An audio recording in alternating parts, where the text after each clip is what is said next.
Hi, I'm Neil deGrasse Tyson, your host for Nova Science Now, where this season we're asking 6 big questions. On this episode, how does the brain work? To find out, I head to Las Vegas, Neil deGrasse Tyson, where brain researchers are placing their bets on magic. That's a dang real fish. Real. Some of the world's top magicians are making the mysteries behind our most powerful organ disappear. I saw it go over.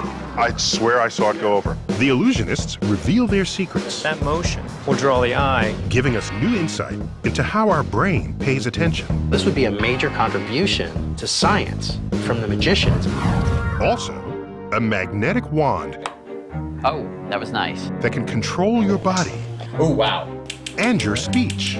It can turn a part of the brain up or down or temporarily turn it off. Could it even change the way you think? It's a remarkable thing that one can put something over somebody's head and modify the way they behave.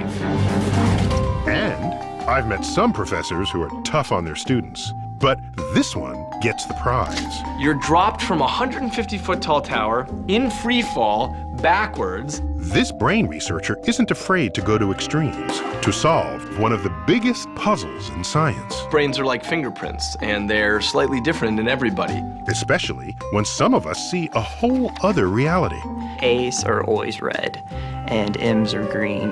How does the brain, with its hundreds of billions of neurons, put together reality for us? All that and more on this episode of Nova Science Now.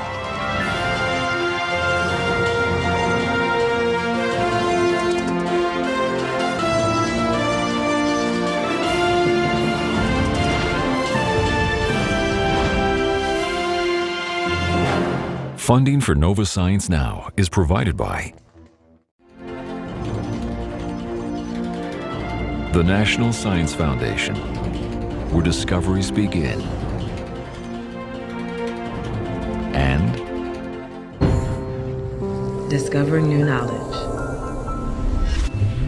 Biomedical research and science education. Howard Hughes Medical Institute. HHMI. and the Alfred P. Sloan Foundation to enhance public understanding of science and technology and to portray the lives of men and women engaged in scientific and technological pursuit, and the George D. Smith Fund. And by PBS viewers like you, thank you. Everything we do, every thought we've ever had, is produced by the human brain. But exactly how it operates remains one of the biggest unsolved mysteries. And it seems the more we probe its inner workings, the more surprises we find. Here's one of the biggest surprises. As clever and as perceptive as the human brain can be, and as talented as it might be, it can still be fooled by a simple magic trick. Keep your eye on the ball, son. For centuries, magicians have intuitively taken advantage of the inner workings of our brains. Usually, they keep their tricks secret. But I met up with some magicians who are willing to come clean. Eyes on the ball, son. To help unlock hidden mysteries of how the brain really works. This one? Sure? Sorry. Welcome to Las Vegas, the entertainment capital of the world. I'm not here to get rich quick. Neil deGrasse Tyson, right this way. I've come to be tricked by some of the best magicians on earth. Now, in order to catch fish, you have to have the proper fishing pole, and you have to have the proper bait. The Fig Newton. With just a Fig Newton as bait, Mac King takes me fishing. You and I are fishing out here in midair, but we're not looking for just any fish. We're catching goldfish. Suddenly, a flicker of orange appears on our hook. Neil, hold that glass over here. Check him out. And voila! We've caught a goldfish. That's a dang real fish. It's real. It's real. Magic is a sophisticated art form, practiced by seasoned professionals Rule here in Las Vegas. who know exactly how to trick your brain. Whatever you catch, you gotta eat. Oh. No, he's still there. He's still there. So, can the age-old art of magic shed light on how the brain works? With more than 100 billion nerve cells, each making thousands of intricate connections, the human brain, a lump of tissue small enough to hold in your palm, is so powerful it can contemplate the vastness of the universe. Yet, it can be fooled by the simplest coin trick. Meet Apollo Robbins. Stage name, Apollo the Gentleman Thief. A few years back, he embarrassed President Jimmy Carter's Secret Service agents when he picked their pockets during a visit to Las Vegas. Today, Apollo has agreed to share some of his secrets with me. First, he shows me a special motion he uses to distract his victims when he's picking their pockets. So when I go for a pocket, and I'm coming out of it like this, that motion, done in natural time, will draw the eye a little I'm going to follow that hand out of my pocket. Yes. Even if that's just a decoy for me. And I have a second longer with this hand to do something else. According to Apollo, it's this curved motion that diverts my attention from what he's really doing, stealing something from my pocket, or making a coin disappear. Neuroscientists Susana Martinez-Conde and Stephen Macknick have come to watch Apollo. They're hoping he can help them solve a fundamental mystery. How does the brain decide what to pay attention to? Neuroscientists know a lot about how the brain works. We know where the visual centers are, we know where the auditory centers are, but we don't really have a very good idea about attention and awareness yet. They decide to video Apollo using his curved motion to make a coin disappear. Back in their lab, they prepare test subjects to watch it. They fit them with this contraption, equipped with tiny cameras aimed at their subjects' eyes. We're measuring the eye position 500 or 1,000 times a second, and what we're analyzing is where are the eyes at every given moment of time in comparison to what's being presented on the screen. The experiment reveals their eyes follow the path of Apollo's hand, just as he'd predicted. I'm going to move my index finger from left to right, and I'm going to follow it with my eyes. What my eyes are doing right now is smooth pursuit. A smooth pursuit allows you to track a moving target. Vision is a coordinated effort between the eyes and the brain.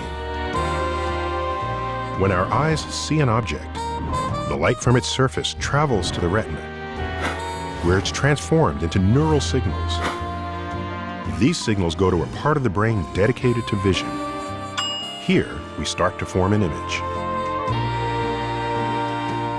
But we don't pay attention to everything we look at. How does the brain control what we focus on and what we don't?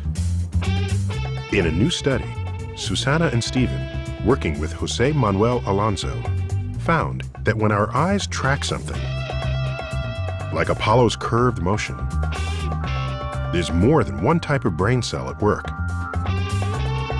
One type of cell detects motion, while the other suppresses the background. Your brain is actively suppressing the parts of the visual scene that you don't pay attention to. And this relates to what Apollo was telling us, that when you're tracking something, that you ignore everything around it.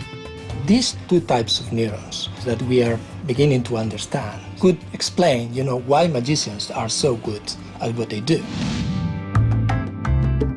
In another trick, I think I see a coin flying through the air, but it never lands. That was good. Yeah. So you see the coin, the shininess flicking through the air. You see the light glint off. I see it. Yeah. And then it disappears. Yeah, and I saw it go over. And you saw it go over. I swear I saw it go over. And it doesn't go over. I'm sure I saw Mac toss the coin. Why did I see something that didn't actually happen? Back at the lab, when volunteers watch the trick on a monitor, they're stumped just as I am. So Mac's creating this illusion of inferred motion. So you see this motion that didn't actually take place. Turns out our brain is sensitive, maybe too sensitive to motion. It's a survival mechanism.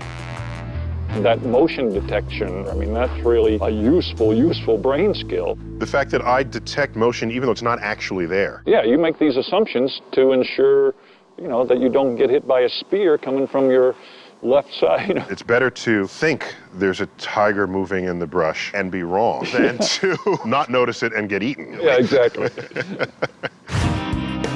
Sometimes even the most astute magicians, like the world-renowned Penn and Teller, aren't sure why a trick works. Penn and Teller have been performing magic tricks for more than 25 years. Penn is the boisterous talker. Teller, his silent partner. A standard version of this time, it's the magicians who are asking the neuroscientists to explain a trick. It's one of their favorites, where they make balls appear and disappear under plastic cups. Take the ball, we place it in our hand, we vanish it, and it appears underneath the cup. Here's a little variation Teller came up with, where he takes the ball, places it in his hand, then shows you underneath the cup, yet it still appears underneath the cup. If we do that center ball, place it visibly underneath the center cup. These side balls, really put them away, we don't need them anymore. We have 3 balls right underneath here, that's where they regroup. We have a giant ball in the center cup, one more giant ball on either side, and of course for the finish, it's an American baseball right there. My head is still spinning. Amazingly, the trick works even when they do it with clear plastic cups. This is the Penn and Teller easy to follow version of the cups and balls. Teller has asked Susanna and Stephen to explain one part of the trick. And show it. He's so curious, he's agreed to give an interview, provided we don't actually show him speaking. The thing that I'd like to see Susanna and Steve study is that very elemental move where the ball's on top of a cup and I tip it off while secretly loading the ball. Teller wants to know why we don't see him sneaking a second ball underneath that cup.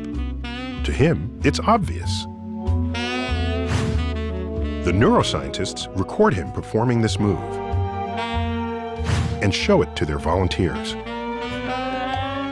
Then they show a different version, one that blocks Teller's face. That turns out to make a real difference.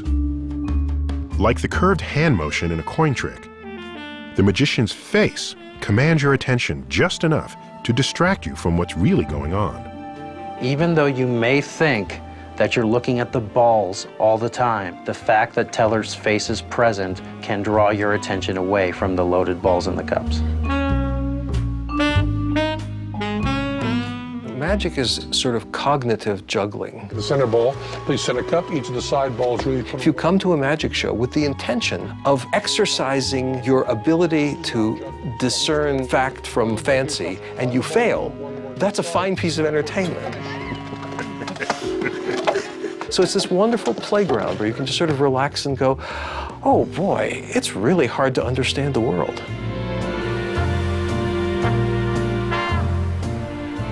I'm hoping that our work here gives people a different perspective of magic. What's fascinating about our work is that we are a study of human nature, of human behavior. And we have certain information that has been passed down through generations that can be utilized in a way that interfaces with science. And I'm really excited about that collaboration.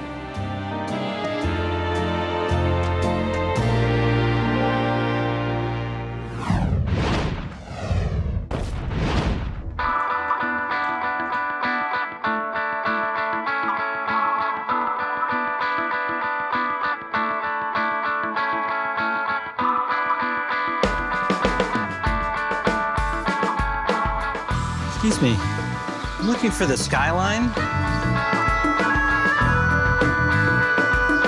That's in the 20s, that's... Careful. If you're heading this over here. Excuse me? It's a hotel. Whoa. Oh, I'm sorry.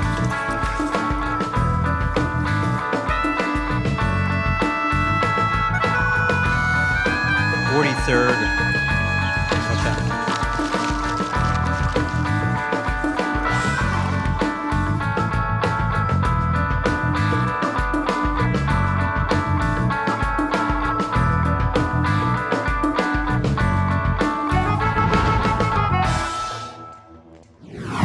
When we talk about brain power, lots of people think of computers as being even smarter than we are.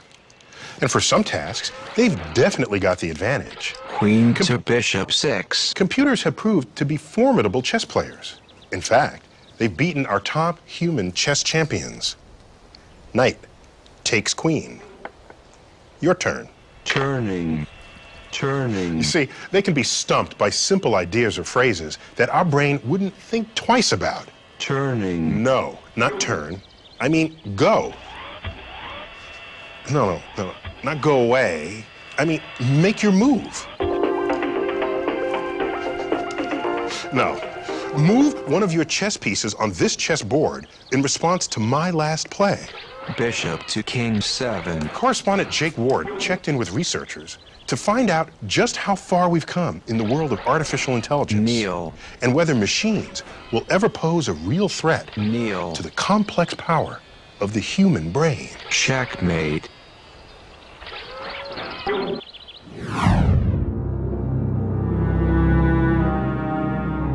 It's one of the most powerful ideas dominating science fiction. To build a machine with mental powers equal to or exceeding our own. To create artificial intelligence. What is love? Or AI. Good evening, Dave. How you doing, Hal? Everything's running smoothly, and you? Artificial intelligence is trying to get computers and robots to do stuff that if people did them, you'd say, oh, that's what makes humans humans. Now, as everyone knows, artificial intelligence in the movies tends to go seriously awry. But would it in real life? We had better hope not. Because AI is fast crossing the boundary separating fantasy from reality. The world has been totally transformed by artificial intelligence, and it will continue to be transformed. Things are getting smarter, and it's really hard for us to imagine how different it's going to be. It's now 5 years since this pack of driverless vehicles raced each other across the Mojave Desert. 13 years since a chess-playing computer defeated the world's top chess-playing human. Chess world champion Garry Kasparov walked away. And you probably interacted with an intelligent machine today. Road, then continue 0.2 miles. Want to know what books you'd enjoy? You no longer have to visit the neighborhood bookstore. Today, Amazon's supercomputers and sophisticated software can predict with uncanny accuracy what you'd like. In my case, it's a couple of history books and a lot of comic books. Sorry, I didn't understand. But the AI permeating our world is still a far cry from, say, HAL, the famous computer in the movie 2001: A Space Odyssey. Do you mind if I ask you a personal question? No, not at all. HAL could carry on a conversation, answering questions, and even asking them. How do you mean? But that requires a skill that's difficult for real-life computers. Human language.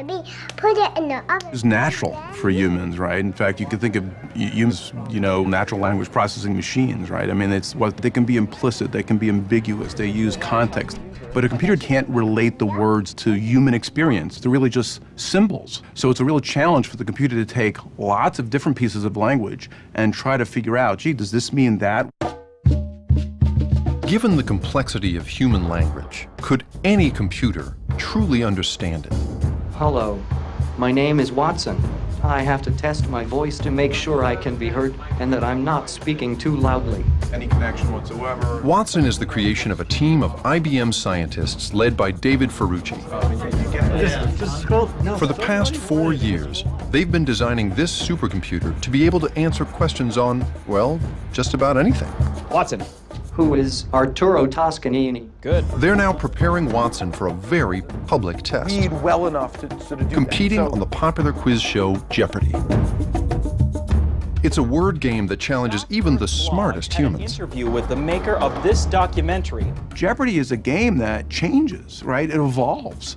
There's a huge variety of questions. They might ask about movies or sports or geography or politics or anything. So it's kind of the benchmark, I think, for knowledge of a wide variety of topics and also being able to think fast. Is that right? Many of Ferrucci's colleagues thought a contest on national television against Jeopardy champions was too risky to undertake. We're going to play for the first round. And the consensus among the group, although I personally didn't share it, was that no way, we're not going to do this. Too difficult to do, we'll embarrass ourselves. Did I expect to get fired? No, but maybe. What I more expected was, you know, you're going to lose credibility. Cincinnati's daily paper has this. To prepare for the challenge, IBM built a replica of the Jeopardy studio, hired a formal host, and even recruited former players to compete against. Maria. What is hazelnut? Thank you. This trusted friend was the first non-dairy powdered creamer. Watson? What is milk? Holy no, that was wrong. Maria? What is coffee made? Thank you. So the first time we saw Watson compete, it was tough. We had a lot of problems, but we're learning a lot about how to make Watson better at understanding language in different contexts and understand that in one context, a word means one thing and another means another thing. A garment worn by a child, perhaps aboard an operatic ship. Watson? What is pinafore? Yes. How did you get that? Very nicely done. To appreciate what a feat this is for a machine, just consider the opponent Watson is up against, the human brain.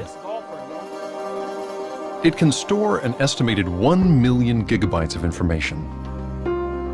By comparison, the most commonly used archive of the internet is only 4.5 times bigger. But Watson is not connected to the internet. Instead, he's been stuffed with millions of documents, anthologies, dictionaries, encyclopedias, but no amount of information is ever enough. Because amassing facts is only half the battle, since Jeopardy is as much a language game as a knowledge game. Watson? What is Smallville? Smallville, yes. They come up with very sneaky questions that include slang and puns and that sort of thing. So it can be very challenging just for the computer to understand what's being asked for, much less trying to answer it. And we couldn't write rules for every combination of word and phrases and context for every possible question or thing that Jeopardy might ask. Moreover, it was sort of my philosophical view that that's not the right way to approach AI. Instead, Watson has been taught how to compute the similarity between things by analyzing thousands of examples from disparate sources. This saint wields a candy cane-like lance in Il Sodoma's painting of him slaying a dragon. Watson. What is St. George? Good for 400. Where to, and so Watson? I actually looked at, well, how do we even get this one at all? And it turns out that from one document, we were finding this association with a painter. From this other document about dragons, we were finding out that St. George slays dragons. And so what Watson was able to do then was take the evidence from both of these and put these together. That is correct. Watson was winning about 64% of his matches by the time I had the chance to try to beat him myself. Jake. What is lanyard? No. Refusing to imprison this man for demonstrating during the 1960s, de Gaulle said, "One does not arrest Voltaire." To whom are we referring? Jake, did you come up with the right answer? You had $9,400. Let's take a look on your board and see what did you say. Who is Albert Camus? No. Watson, it's all up to you now, my friend. You had $41,805. What did you write down as your correct response? Who is Jean-Paul Sartre? Yeah. That is correct. Man, he trounced us. Yeah. So how does Watson do it? In part, by imitating the humans he's trying to defeat. When you think of Watson from a hardware perspective with all its cores, you know, all its processing units running at the same time and communicating with each other at different points, does it sound like the human brain? I think at that level it does. Our brains are experts at multitasking, firing billions of neurons simultaneously to solve a problem. Likewise, Watson harnesses an army of computers. As soon as he receives a clue, they begin searching through millions of documents, independently gathering evidence, seeking out matches for the clue's words and phrases. After interpreting the clue in a multitude of ways, Watson comes up with hundreds of possible answers. The next thing that Watson is going to do is going to take those answers and say, well, let's assume all of them might be right. So these are its competing hypotheses. Once it makes that assumption, it takes each one and says, let me go and try to get evidence supporting this answer as the right one. In a sense, Watson makes an educated guess, processing hundreds of possible answers using statistics to see which one is most likely to be correct. And in the end, we get a list that says, here's the top answer, and we're 75% sure it's right. And that confidence is based on what we call an evidence profile, which gives you these scores that say, I like this kind of evidence, I like popularity evidence, I like classification evidence, and all those things get added up to say, yes, I'm 75% sure I'm right, I want to buzz in. After Germany invaded the Netherlands, this queen, her family, and cabinet fled to London. Watson? Who is Wilhelmina? That is correct. Watson is the confirmed champion for this game. So does this amalgam of circuits and silicon really take us closer to the dream of a fully developed artificial intelligence? Can you speak Bocce? Of course I can, sir. It's like a second language to me. Surprisingly, even Ferrucci thinks we're far from that goal. I actually don't believe that, at least the way we program and develop computers today, you can actually create a human intelligence. For me, the question isn't how intelligent is a computer or how smart is a robot. It's how it acts in the world, doing interesting things and stuff that we want done, and it's a total interaction. And that's why it might be worth it to invest millions in a computer that plays a game. Because someday, it might do a lot more. Imagine a Watson-like medical assistant that could associate a set of symptoms with diagnoses a doctor might never have heard of. Or a Watson that could gather evidence for a lawyer.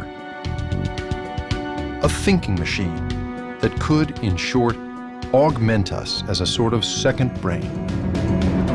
People wonder why you keep trying to build an artificial intelligence if you've got such a good brain. Well, there's some really good birds out there and they fly real well, but 747 is still useful, and I'm glad we have 747s. We can learn from birds and build 747s. We can learn from brains and build useful artifacts.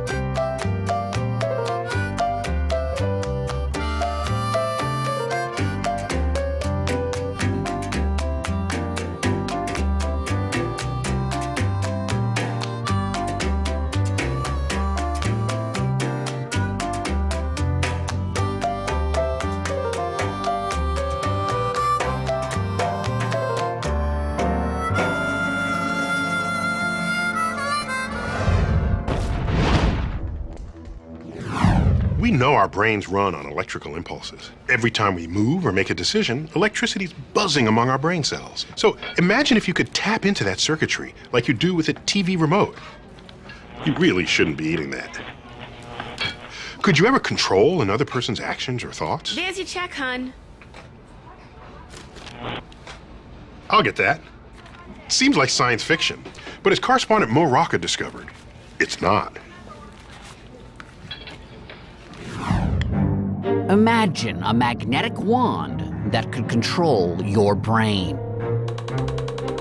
To find out if such a thing could actually work, I offered my own brain for a test. It seemed like fun at the time. Hold it up, you can look at it. Psychiatrist and neurologist Mark George said he could make my thumb twitch. Jeez, it does. Oh, that was nice. Using a map of the brain, he can zap the area that controls a specific body part, like my toe. Oh, wow. Is that last joke a little too much? A little bit, yeah, it's a little much.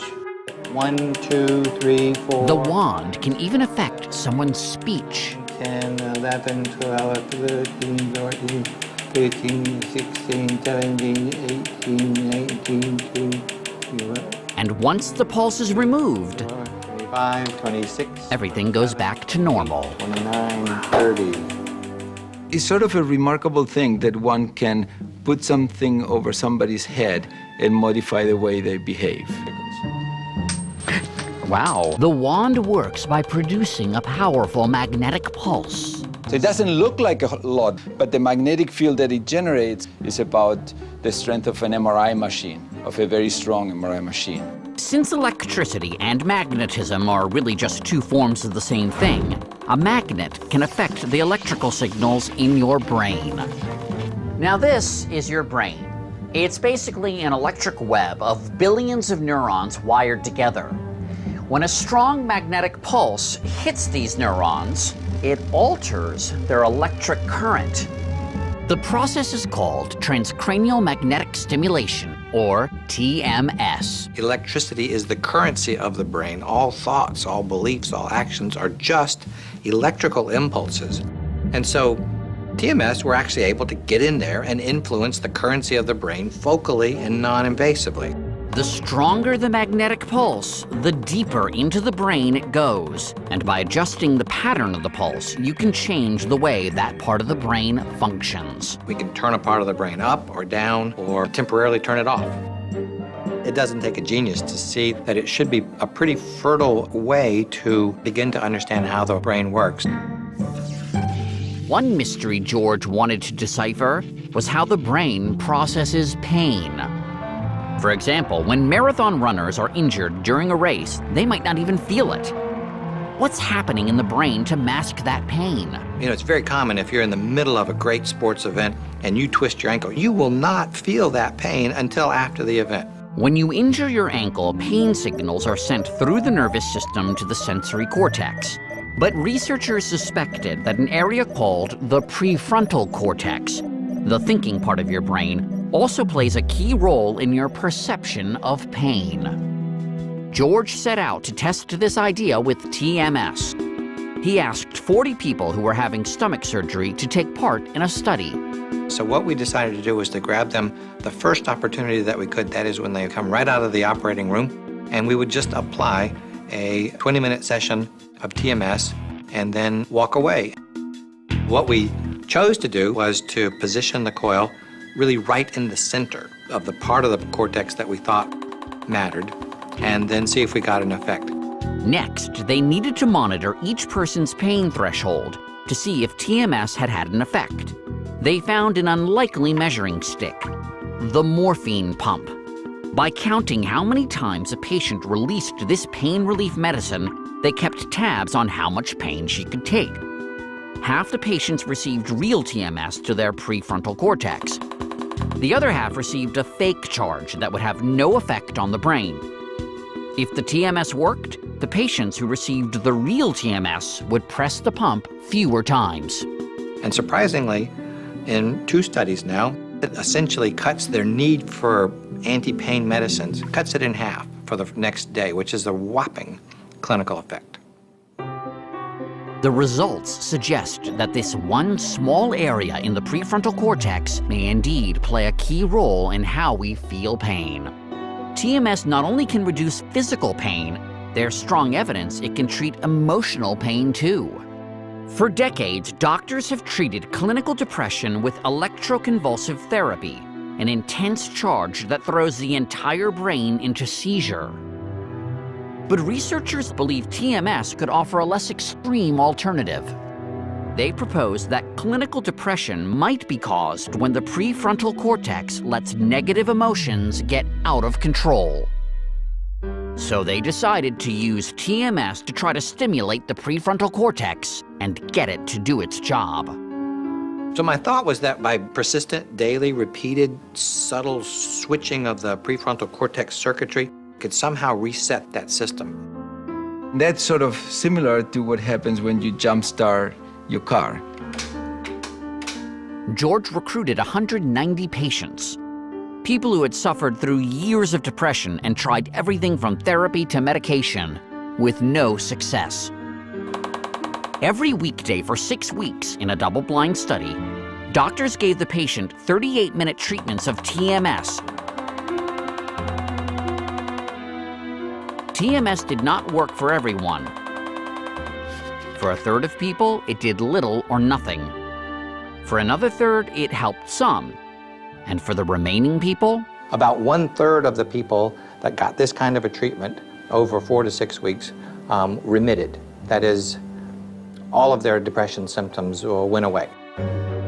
Today, over 200 clinics use TMS to treat depression when medications fail, and before a patient undergoes electroconvulsive therapy. But TMS is perhaps most powerful as a research tool, not just to alter how we feel, but to affect the way we think. Dr. Pasquale Leone teamed up with MIT neuroscientist Rebecca Sachs to study how the brain judges right and wrong. Mushroom or just to cause The first step was to come up with stories, some of them pretty horrifying. Our stories have dozens of different ways that one person could hurt another person. We just sit around the lab making up different ways people could attempt to kill each other. Stories like this one. Teddy and his twin brother Freddie work in a chemistry lab. When Teddy goes to pour some coffee for both of them, Freddie asks for sugar in his. Next to the coffee machine, there is a white powder in a container labeled toxic. So Teddy believes the powder is a toxic substance left behind by some other scientist. Teddy pours the substance into Freddie's coffee, and Freddie drinks it. However, the substance was really sugar, so Freddie is fine. On a scale of 1 to 7, 1 being completely okay, 7 not at all okay, rate Teddy's behavior. So what does the average guy in the street make of this story? Oh, I'd say 7. 7? Yeah. That's pretty harsh. Well, I mean, you know, it said poison, toxic on it, right? Evil intent. You're giving it then a score of 7. Researchers believe that these harsh judgments are based on people's belief that Teddy intended to hurt his brother, and that there's a specific part of the brain called the right temporoparietal junction, or RTPJ, that judges intentions. On this brain, it would be about here. On you, it would be above and behind your right ear. What would happen if TMS turned down this part of the brain? We predicted that if we could interfere with neural activity in the right TPJ, we would be able to change people's moral judgments. In this experiment, 20 subjects read 48 morality tales, like the one about Teddy and Freddie, and then type in a score. The scientists believe that shutting down the RTPJ will make people focus less on Teddy's intentions. And just when you get to the point that Teddy gives Freddie the coffee with the powder in it, and we ask you, was that morally wrong? Just at that point, we give you a really brief pulse of TMS into your RTPJ. So after going under the wand, what do people think about Teddy, the evil twin chemist? What we found is that people who are having TMS to their right TPJ make moral judgments that depend less on the person's beliefs and intentions. Which means someone who had TMS was less likely to judge Teddy harshly, even though he tried to poison his brother. They still thought it was wrong. They still thought it was wrong. It was just less wrong. Nothing bad happened after all. Boys will be boys, they thought. Scientists believe that TMS will continue to unlock the mysteries of how the brain works, how it breaks, and how to fix it. If you know what circuit is abnormal, you can modify it and have a therapeutic effect. We're going to learn a lot about the brain and be able to help a lot of patients.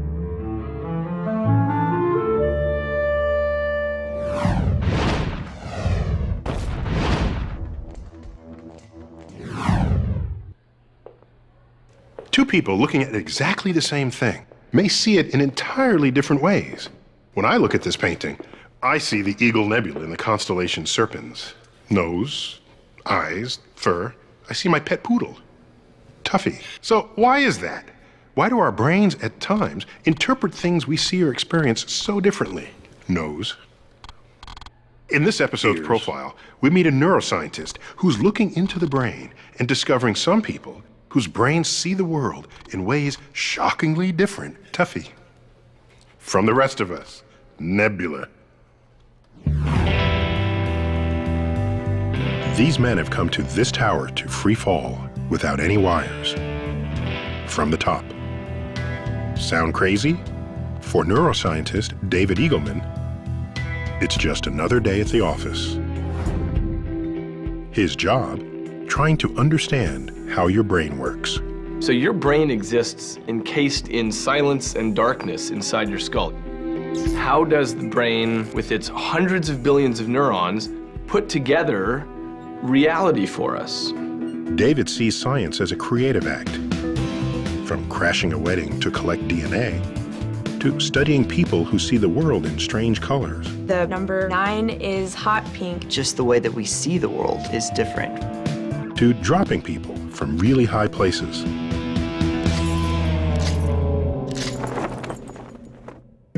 It all started by accident.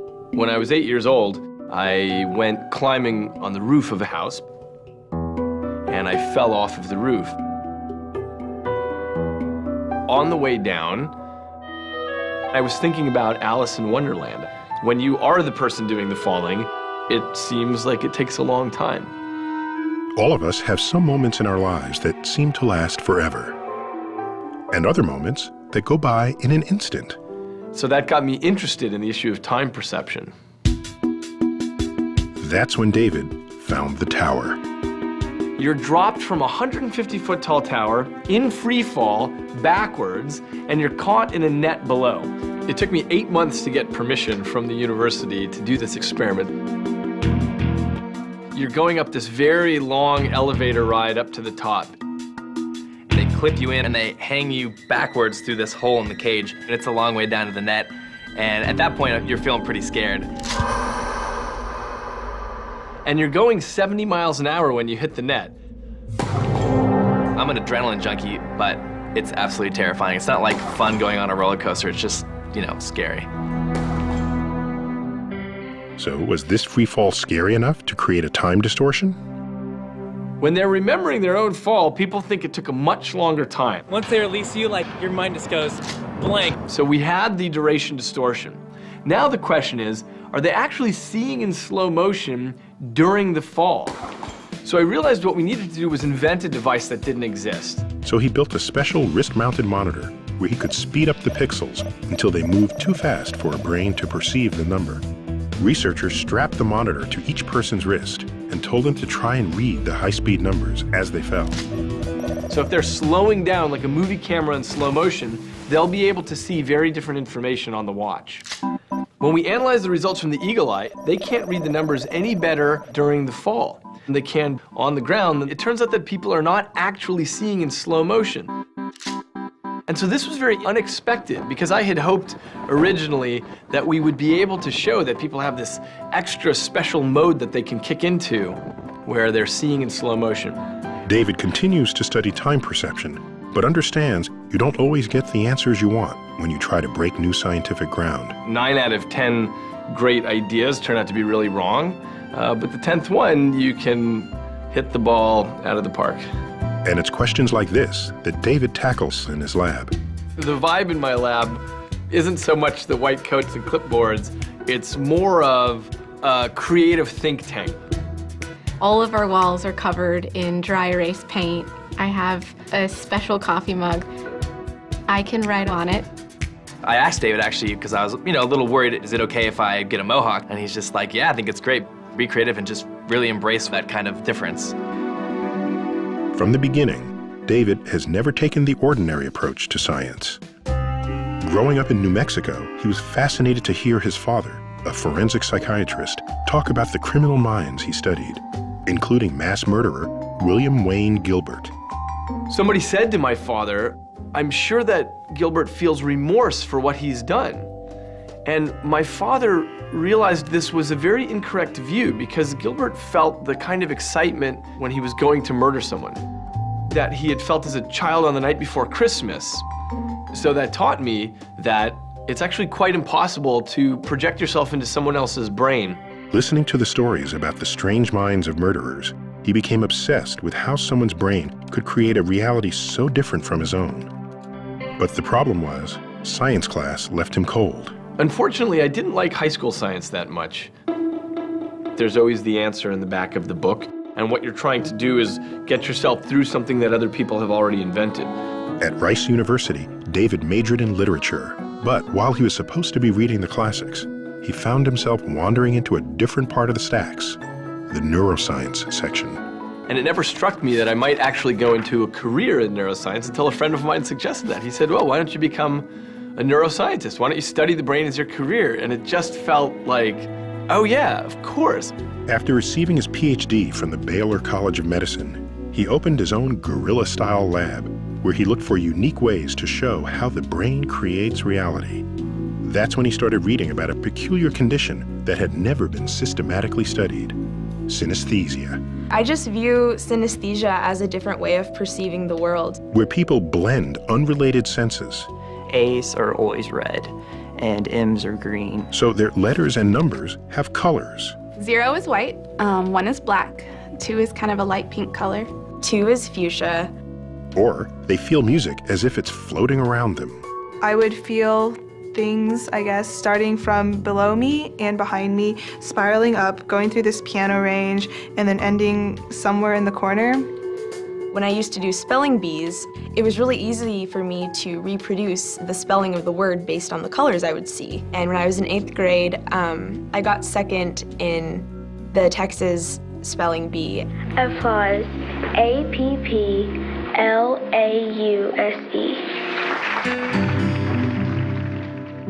Most of the papers in the literature just had a single subject in it. They would say, we have found a synesthete and here are her characteristics. So I thought, is there a way that we could actually get thousands of synesthetes? And so I turned to the internet. David designed an online test to verify that someone has synesthesia, and it spread virally. So at this point, I've interviewed and rigorously verified and have all the data on over 6,000 synesthetes. And that has really changed the field. He now had a huge pool of subjects he could study with the latest scientific tools. So it turned out that one of our synesthetes was getting married. David saw a guerrilla science opportunity. The family would all be at the wedding, but what he really wanted was their DNA. We crashed a wedding where a whole bunch of people were coming together from the family. And we showed up, and we had everybody spit in the spit kits. Then we left. And that was a great way to get a lot of data at once.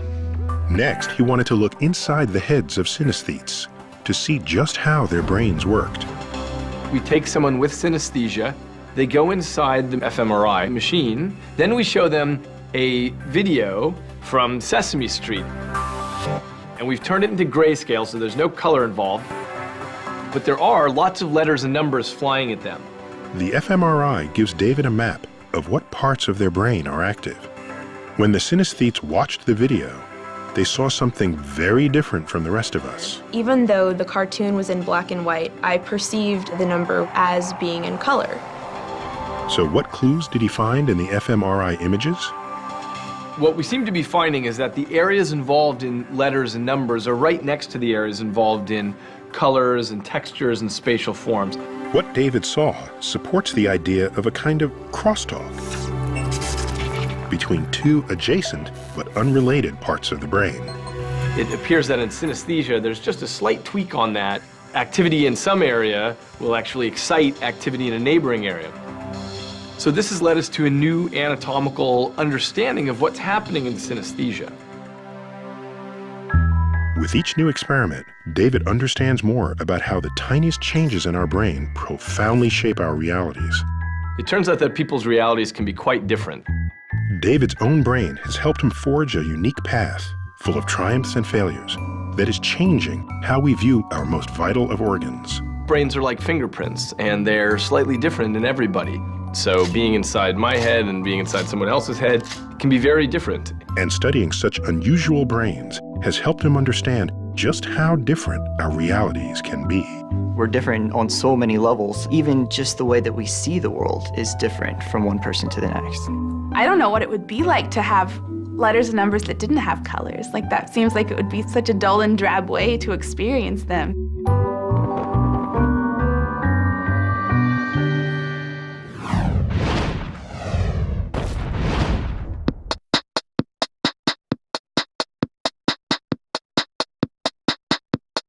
Ba, ba, ba.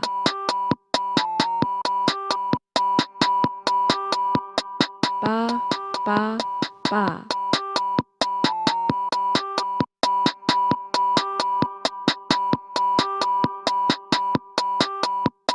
Ba, ba, ba.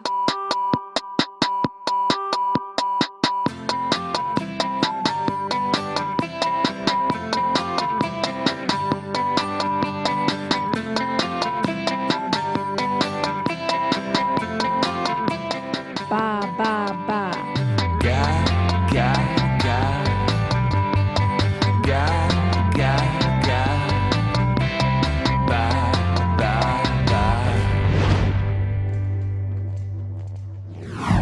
And now for some final thoughts on how our brain works. We praise our brain in many ways, but that's surely because it's our brain. But we're so easily fooled by other humans and even by nature itself that we need the methods and tools of science to shield us from bias, blunder, and even delusion. If we were honest with ourselves, then, for example, books on optical illusions would really be called brain failures. The human brain may linger as the last thing in the universe we ever completely figure out. Apart from the philosophical challenge of a mind coming to understand itself, the extreme case of an experimenter interfering with the experiment, there's also the ethical challenge of how you come to know what goes on inside a living person's head. Normally, when confronted with a mysterious orb, an experimentalist pries it open, slices it, dices it, analyzes it, chemically, physically, and biologically. Problem is, people don't normally volunteer their living brains for such studies. Our best hope today lies with the neuroscientists. What are thoughts but electrical impulses among brain cells?